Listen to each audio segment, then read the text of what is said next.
Hello students, welcome to BU academy. आज की जो वीडियो है Kumaon university and SSC university BEd first semester के फर्स्ट पेपर की वीडियो है। ये वीडियो नंबर 22 है। ठीक है, इससे पहले की जो वीडियोस है वो आ चुकी हैं। अगर आपने नहीं देखी है तो लिंक आपको डिस्क्रिप्शन में मिल जाएगा, आप वहाँ से देख सकते हैं। तो चलिए वीडियो स्टार्ट करते हैं। देखिए, आज का जो हमारा टॉपिक रहेगा वो रहेगा शिक्षा के क्षेत्र में विवेकानंद का योगदान। ठीक है, तो जो स्वामी विवेकानंद थे उन्होंने शिक्षा में क्या क्या योगदान दिए, क्या क्या नए नियम निकाले, क्या क्या सहयोग दिए, ये हम इसकी आज की जो वीडियो है वो उसमें हम जानेंगे। तो जल्दी से वीडियो स्टार्ट करते हैं, लेकिन उससे पहले अगर आप चैनल पर नए हैं तो जल्दी से चैनल को सब्सक्राइब कर लीजिए, साथ ही नोटिफिकेशन बेल को प्रेस कर दीजिएगा, जिससे आने वाली वीडियोज़ की नोटिफिकेशन आपको मिलते हैं। तो चलिए स्टार्ट करते हैं। सबसे पहले देखिए, स्वामी विवेकानंद का शिक्षा के क्षेत्र में योगदान। तो यहाँ पे हम जानेंगे कि जो स्वामी विवेकानंद थे उन्होंने शिक्षा के क्षेत्र में क्या क्या योगदान दिए। ठीक है, सबसे पहला उन्होंने जो योगदान दिया था उसमें देखिए, स्वामी विवेकानंद ने अपने शैक्षिक विचारों में एक समन्वित दृष्टिकोण को अपनाया है। उनके शिक्षा संबंधी विचारों में प्रकृतिवाद, आदर्शवाद और प्रयोजनवाद आदि के तथ्यों का समन्वित रूप दिखाई देता है। समन्वित का अर्थ क्या होता है? समन्वित का अर्थ होता है मिला जुला। ठीक है, तो उनका जो दृष्टिकोण था, किसका? स्वामी विवेकानंद जी का जो दृष्टिकोण था वो कैसा था? मिला जुला दृष्टिकोण था। मिला जुला दृष्टिकोण से क्या मतलब है कि जो हमने अभी वाद पढ़े हैं, इससे पहले हमने वाद पढ़े हैं, आपने अगर पुरानी क्लासेस ली होंगी, आदर्शवाद है, प्रकृतिवाद है, प्रयोजनवाद है, तो ये सब जो हमने चीज़ें पढ़ी थी, तो ये सारे जो वाद अलग अलग थे, इन वादों को मिला जुला के एक दृष्टिकोण स्वामी विवेकानंद ने तैयार करा था। मतलब उनकी जो सोच थी उसके अनुसार वो सभी वादों को मानते थे कि वो कहीं ना कहीं सभी वाद ज़रूरी हैं। ठीक है, तो यहाँ पे अगर हम देखें तो उन्होंने प्रकृतिवाद, आदर्शवाद और प्रयोजनवाद आदि इनके जो तथ्य हैं उनका एक समन्वित रूप बनाया, मतलब मिला जुला रूप बनाया और उसके बाद उसे अपनाया। स्वामी विवेकानंद ने जहाँ एक और प्रकृतिवादियों के समान इस बात का समर्थन करा कि वास्तविक शिक्षा का आयोजन प्रकृति के संपर्क में रहकर ही किया जाना चाहिए, वहीं दूसरी ओर वे आदर्शवादियों की मान्यता को स्वीकार करते हुए शिक्षा का मुख्य उद्देश्य व्यक्ति के आध्यात्मिक विकास को घोषित करते हैं। तो देखिए, उन्होंने सभी चीज़ों को जरूरी बताया है। ठीक है, तो स्वामी विवेकानंद के अनुसार अगर प्रकृतिवाद जरूरी था, मतलब प्रकृति में रहकर बच्चे के लिए अनुभव लेना सीखना जरूरी है, तो अध्यात्म को भी मानना व्यक्ति के लिए जरूरी है। एक बच्चे का विकास प्रकृति में रहकर, प्रकृति के साथ खेलकर, प्रकृति के साथ सीखकर होगा तो अच्छा होगा। साथ ही अगर बच्चे का जो विकास होगा उसमें अगर अध्यात्म जुड़ा होगा तो भी बच्चे का विकास अच्छे से होगा। ठीक है, तो उन्होंने सभी वादों को महत्व दिया है और सभी से जो भी उनके गुण थे वो लेके एक अपना दृष्टिकोण बनाया है। थर्ड पॉइंट आता है, देखिए, विवेकानंद जी के अनुसार शिक्षा का प्रमुख उद्देश्य पूर्णत्व की प्राप्ति, जो कि उसमें पहले से ही निहित होता है। ठीक है, तो विवेकानंद के अनुसार शिक्षा का मुख्य उद्देश्य क्या था? पूर्णत्व, मतलब पूरी तरह से। ठीक है, तो जो कि किस में निहित होता है? पहले से ही निहित होता है सभी वादों में। क्योंकि देखिए, जब हमने वाद पढ़े तो हमने ये जाना कि जो सभी चीज़ें हैं, जो भी ज़रूरी चीज़ें हैं, ठीक है, बच्चे के एजुकेशन के लिए, एक बच्चे के डेवलपमेंट के लिए, तो वो हर वाद में दिए गए हैं। ठीक है, हर वाद का अपना एक गुण था, अपना एक दोष था। ठीक है, तो उनके गुण और दोष दोनों को हमने समझा था। अब यहाँ से स्वामी विवेकानंद जी ने जो उसके गुण थे उनके गुणों को लिया और सभी वादों को एक महत्व दिया और ये कहा कि अगर बच्चे का पूर्ण रूप से विकास करना है तो हमें सभी वादों के गुण लेकर उसे अपनाना होगा और एक बच्चे में वो गुण डालने होंगे। ठीक है, नेक्स्ट आता है, स्वामी विवेकानंद ने शिक्षा के क्षेत्र में प्रयोजनवादियों के विचारों को भी कुछ सीमा तक स्वीकार किया है। उनका विचार था कि हमें अपनी शिक्षा में व्यावसायिक पक्ष पर भी विशेष ध्यान देना चाहिए। तो व्यावसायिक पक्ष कौन सा होता है? कि भाई जिससे हमें कमाना है, व्यवसाय करना है, ठीक है, आगे जाके हमें इनकम करनी है। तो इस चीज़ पे भी स्वामी विवेकानंद का मानना था कि हाँ, बच्चों को जब पढ़ाते हैं, हम उनका जब विकास करते हैं, तो कहीं ना कहीं हमें इस बात पे भी ध्यान देना चाहिए कि भाई उनका जो व्यावसायिक पक्ष है या व्यावसायिक शिक्षा है वो कितनी डेवलपमेंट है कि उसमें, और कितना ज़्यादा बच्चा उसे समझ पा रहा है और कितना ज़्यादा वो आगे जाके इस काम में सक्सेस हो पाएगा। नेक्स्ट आता है, विभिन्न विचारधाराओं के अतिरिक्त स्वामी जी ने अपने शिक्षा दर्शन में प्राचीन और आधुनिक विचारों का भी समन्वय स्थापित किया है।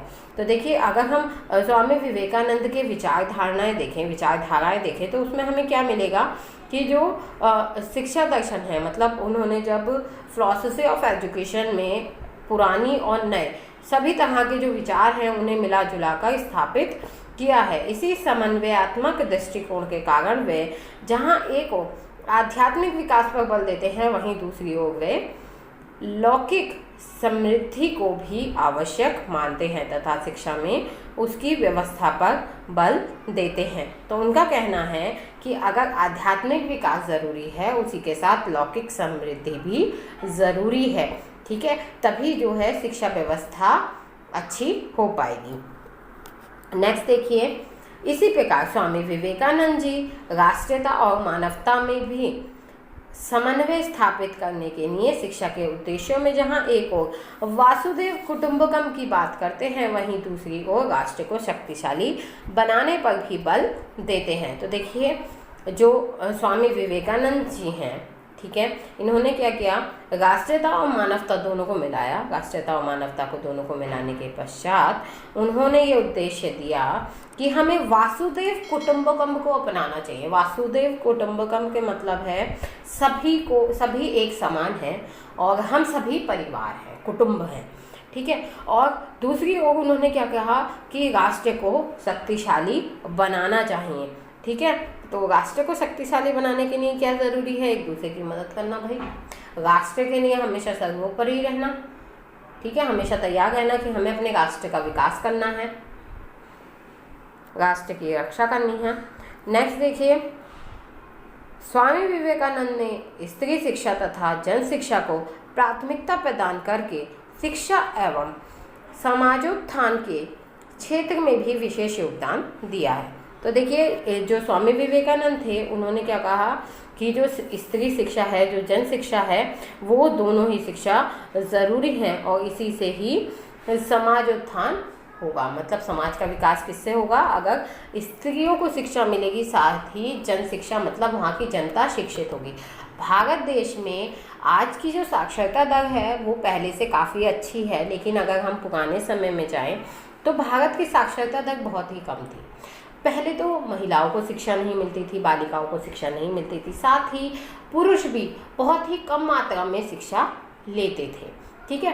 तो अगर लोगों के पास शिक्षा होगी, स्त्रियों के पास शिक्षा होगी, तो देश का विकास खुद ब खुद हो जाएगा, ठीक है। तो यहाँ पे ये बात कही गई है। फिर देखिए, उनके शिक्षा एवं जीवन दर्शन के विषय में डॉक्टर R.S. मैनी का कथन उल्लेखनीय है। उनके जीवन का लक्ष्य इस बात का प्रचार करना था कि लोगों में श्रद्धा तथा मानसिक प्रिय का विकास हो, वे आत्मा का ज्ञान प्रदान करें तथा अपने जीवन को दूसरों की भलाई के लिए त्याग दें। यही थी उनकी इच्छा और आशीर्वाद। तो जो स्वामी विवेकानंद हैं, उनके लिए डॉक्टर R.S. मैनी ने कहा है कि जो स्वामी विवेकानंद हैं, उनके जीवन का लक्ष्य इस बात का प्रचार करना था, इस बात को फैलाना था कि लोगों में श्रद्धा तथा मानसिक व्यय का विकास होना चाहिए। मतलब उनमें कहीं ना कहीं आध्यात्मिकता और जो उनकी मानसिकता है, ठीक है, वो विकसित होनी चाहिए, ठीक है। वह आत्मा का ज्ञान प्राप्त करें तथा अपने जीवन को दूसरों की भलाई के लिए त्याग दें। आत्मा का ज्ञान प्राप्त करने से मतलब है कि वो खुद को जाने, आत्मज्ञान प्राप्त करें, ठीक है। और यही उनकी क्या थी, इच्छा भी थी और उनका आशीर्वाद भी था कि ऐसा ही सभी के साथ हो, ठीक है। तो यहाँ पे हमने ये जाना कि स्वामी विवेकानंद ने शिक्षा के क्षेत्र में क्या योगदान दिया। आगे देखते हैं नेक्स्ट टॉपिक है हमारा स्वामी विवेकानंद के अनुसार शिक्षा के सिद्धांत। स्वामी विवेकानंद ने शिक्षा के क्या क्या सिद्धांत दिए हैं वो देखते हैं। देखिए, सबसे पहला सिद्धांत है ज्ञान प्राप्ति हेतु चित्त का एकाग्र होना नितांत आवश्यक है। इस चित्त की एकाग्रता को ब्रह्मचर्य द्वारा प्राप्त किया जा सकता है। तो यहाँ पे जो स्वामी विवेकानंद जी हैं, उनका कहना है कि अगर हमें ज्ञान प्राप्त करना है तो हमें चित्त अर्थात मन, ठीक है। हमें अपने मन को एकाग्र रखना होगा। जो हमारा मन यहाँ वहाँ भागता रहता है, आज ये करेंगे कल वो करेंगे, नहीं, हमें एकाग्र रखना होगा, हमें एक लक्ष्य बनाना होगा और उसे प्राप्त करने के लिए ब्रह्मचर्य का पालन करना होगा। ठीक है। नेक्स्ट आता है शिक्षा का अधिकाधिक प्रचार व प्रसार किया जाना चाहिए, मतलब अधिक से अधिक उसे प्रचारित करना चाहिए कि भाई सब शिक्षा लें, क्योंकि जितने ज़्यादा लोग शिक्षा लेंगे उतना ज़्यादा देश का विकास होगा, हमारे राष्ट्र का विकास होगा। नेक्स्ट देखते हैं, मात्र पुस्तकों के अध्ययन को ही शिक्षा नहीं कहा जा सकता, वास्तविक ज्ञान तो व्यक्ति में विद्यमान होता है। तो यहाँ पे जैसे कि मैंने आपसे कहा कि वो कहते थे कि आत्मज्ञान जरूरी है, ठीक है, खुद को जानना जरूरी है। तो वो कहते हैं स्वामी विवेकानंद की जो मात्र पुस्तकों का अध्ययन है, ठीक है, उसे पढ़ लेना या उसे जान लेना ही ये बहुत नहीं है कि आपने शिक्षा ले ली। ठीक है। अगर आपको वास्तविक शिक्षा लेनी है तो उसके लिए आपके पास ऐसा ज्ञान होना चाहिए जो कि आत्मज्ञान होता है, मतलब व्यक्ति को खुद का ज्ञान होना चाहिए और ये व्यक्ति में खुद में ही विद्यमान होता है। नेक्स्ट देखिए, शिक्षा के माध्यम से बालक के समस्त पक्षों का विकास होना चाहिए। ठीक है। तो हमें ऐसी शिक्षा बनानी चाहिए, ऐसी शिक्षा देनी चाहिए जिससे कि बालक के सभी पक्षों का विकास हो। सभी पक्षों के विकास से मतलब है उसका नैतिक विकास हो, उसका सामाजिक विकास हो, उसका शारीरिक विकास हो, उसका मानसिक विकास हो, मनोवैज्ञानिक विकास हो, हर तरह से उसका विकास होना चाहिए। फिर देखिए, देश में लड़कों व लड़कियों हेतु शिक्षा की समान व्यवस्था की जानी चाहिए। जैसा कि मैंने आपको बताया कि पहले के समय में स्त्री शिक्षा नहीं दी जाती थी। ठीक है। तो यहाँ पे उनका कहना है कि समान मतलब एक समान जो शिक्षा है उसकी व्यवस्था होनी चाहिए। ठीक है। जैसी शिक्षा एक लड़के को दी जाती है वैसी ही शिक्षा लड़कियों को भी दी जानी चाहिए। फिर देखिए, शिक्षा के माध्यम से आत्मनिष्ठा एवं श्रद्धा का विकास किया जाना चाहिए। तो जो शिक्षा है उसके माध्यम से जो बालक है, ठीक है, उसके क्या है जो श्रद्धा है, मतलब आध्यात्मिकता है, तो उसका भी विकास होना चाहिए। साथ ही जो उसकी आत्मनिष्ठा है, मतलब खुद को समझना है, उसका भी विकास कहीं ना कहीं होना चाहिए, जिससे कि वो खुद को समझ पाए, खुद पे विश्वास कर पाए और खुद पे काम कर पाए। ठीक है। फिर नेक्स्ट देखिए, नेक्स्ट आता है बालक को आत्मनिर्भर बनाना शिक्षा का सर्वप्रमुख उद्देश्य होना चाहिए। जैसा कि मैंने आपसे कहा कि बच्चे को खुद पे डिपेंड होना चाहिए। ठीक है। तो जब बच्चा शिक्षा ले ले तो वह आत्मनिर्भर हो जाए, खुद पे डिपेंडेंट हो जाए, किसी और पर निर्भर ना रहे किसी भी चीज़ के लिए।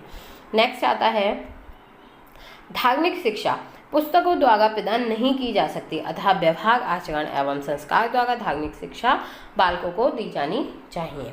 ठीक है। तो यहाँ पे कहने का अर्थ है कि जो भी शिक्षा, धार्मिक शिक्षा, चाहे वो परिवार दे या फिर शिक्षक दे गए हैं, तो जो धार्मिक शिक्षा है वो केवल पुस्तकों से बच्चों को प्राप्त नहीं होती, उसके लिए आप उसे व्यवहार में लाएंगे, ठीक है, आचरण में लाएंगे, साथ ही उसे ऐसे संस्कार अपने बच्चों को देंगे, तो उससे क्या है, धार्मिक शिक्षा का विकास बालकों में खुद ही हो जाएगा। ठीक है। कहने का अर्थ है, अगर आप किसी के साथ बुरा नहीं करेंगे तो बच्चा भी बुरा नहीं करेगा। ऐसा नहीं है कि आप किसी के साथ बुरा करते हो, बच्चा किताब पढ़ रहा है तो इससे वो अच्छा करना सीख जाएगा। ठीक है। या आप भ्रष्टाचारी हैं या आप बेईमान हैं, तो ऐसा नहीं है कि अगर आप ऐसा कर रहे हैं तो बच्चा सिर्फ मात्र धार्मिक किताब पढ़ने से सुधर जाएगा, ऐसा नहीं होगा। आप जैसा आचरण रखेंगे बच्चा भी वैसा ही आचरण रखेगा।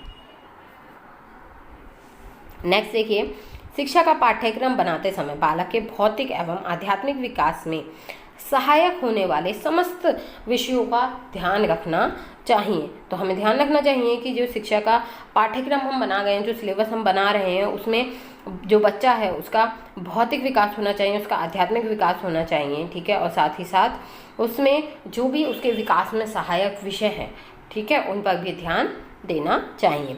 फिर देखिए, अध्यापक एवं छात्र के मध्य परस्पर गहन संबंध होने चाहिए।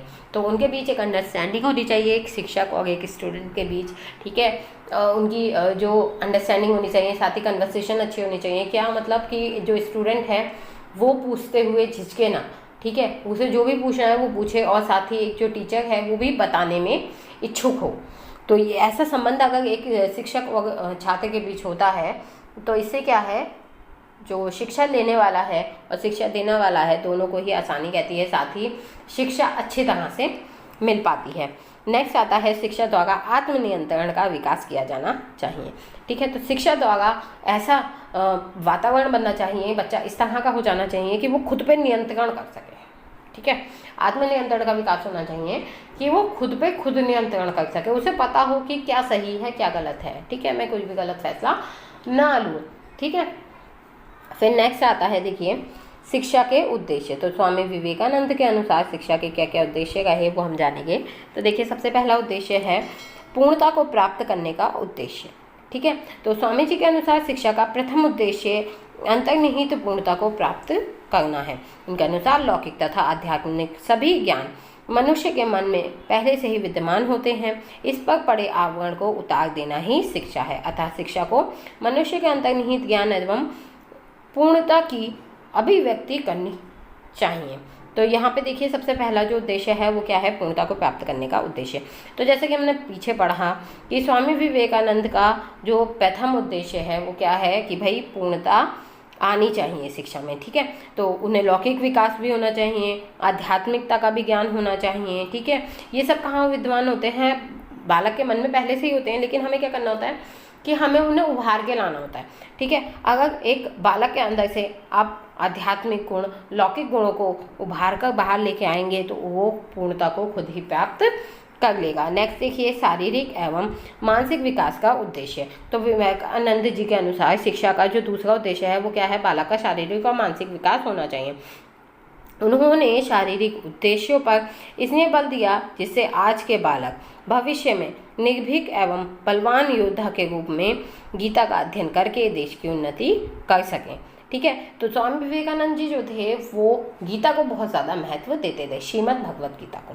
ठीक है, तो शिक्षा के मानसिक उद्देश्य पर बल देते हुए उन्होंने बताया है कि हमें ऐसी शिक्षा की आवश्यकता है जिसे प्राप्त करके मनुष्य अपने पैरों पर खड़ा हो जाए। ठीक है, मतलब ऐसी शिक्षा हमें ज़रूर चाहिए जिसे पढ़ने के बाद, जिसे समझने के बाद एक मनुष्य खुद पे डिपेंड होने लगे। ठीक है, आत्मनिर्भर बने। नेक्स्ट आता है नैतिक तथा आध्यात्मिक विकास का उद्देश्य। तो यहाँ पे स्वामी जी का कहना है कि एक देश को अगर हमें महान बनाना है, ठीक है, और उसके नागरिकों को भी महान उसके लिए होना पड़ेगा, उसके लिए उन्हें नैतिकता का और आध्यात्मिक विकास का जो है पालन करना पड़ेगा, उन्हें आध्यात्मिक विकास करना पड़ेगा, नैतिक विकास करना पड़ेगा।